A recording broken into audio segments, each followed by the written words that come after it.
In a few days, we will be celebrating the festival of Purim. Even though we drink a lot of wine in the Jewish tradition for Shabbat, holidays, life cycle events, Purim is the only festival in which we are commanded to drink and not necessarily wine. So I was thinking perhaps we can have a special cocktail for Purim. But what kind of cocktail would go with this happy festival? I was thinking and then got my inspiration from the main food that we are eating, the Hamantaschen.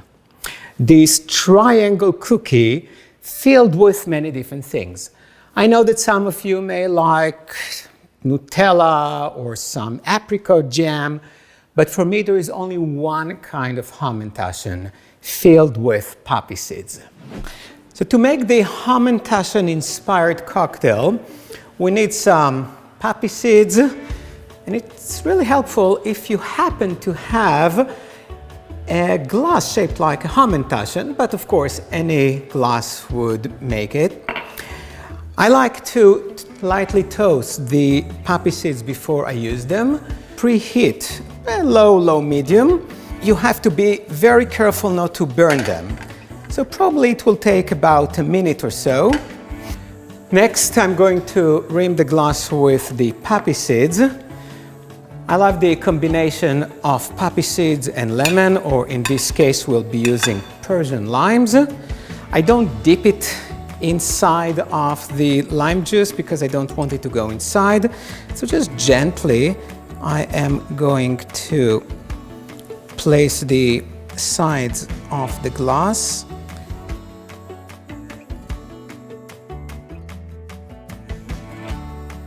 And we have the poppy seed rimmed glass. Next, I try to envision the ancient Persian market where the story of Esther took place. And I was thinking about the spices like cardamom. I was thinking about honey, all the special fruit that they have, and decided to use for my sweet element of the cocktail cardamom honey. To make the honey cardamom, I would like to take some, 18 is a good Jewish number, 18, and use the mortar and pestle and work on it. Really squeeze everything you can from them. Really smells great. You put it in a dish. Take honey and I use 7 ounces of honey. It's going to take a while, so you can.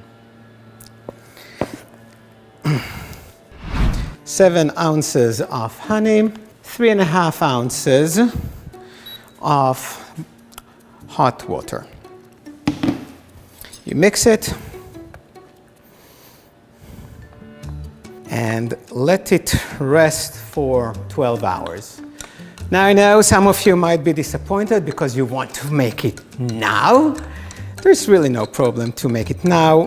Perhaps the flavor of the cardamom would be less pronounced, but still perfectly good to use. But if you do it the right way, just make sure that it's very well mixed. Cover it with some plastic and keep it for 12 hours, and then you can keep it in the refrigerator for at least 2 weeks. So this is the cardamom honey that I made last night. And now for the acidic, the tart element of the cocktail, I want to use Persian limes because of Persia, where again the story of Esther took place. But I also want to add something that is seasonal and we can easily find in Florida. And these are the beautiful oranges we have. So this is a blood orange and this is a raspberry orange. So they will add distinct flavor and will make the cocktail more beautiful.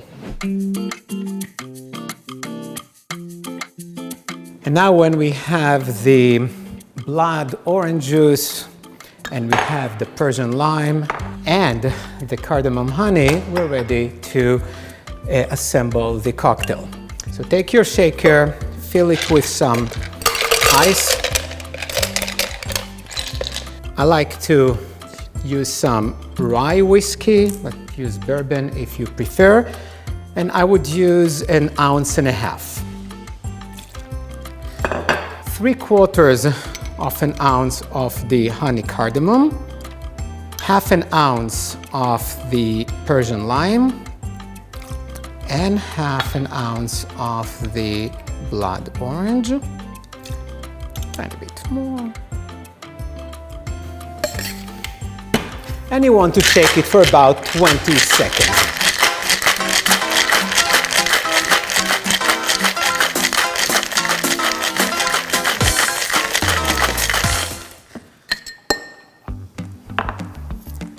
And we strain it into the glass. The color is just beautiful.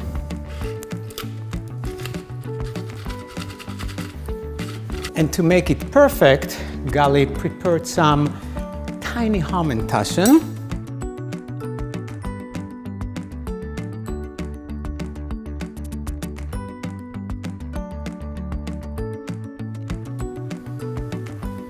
L'chaim, happy Purim!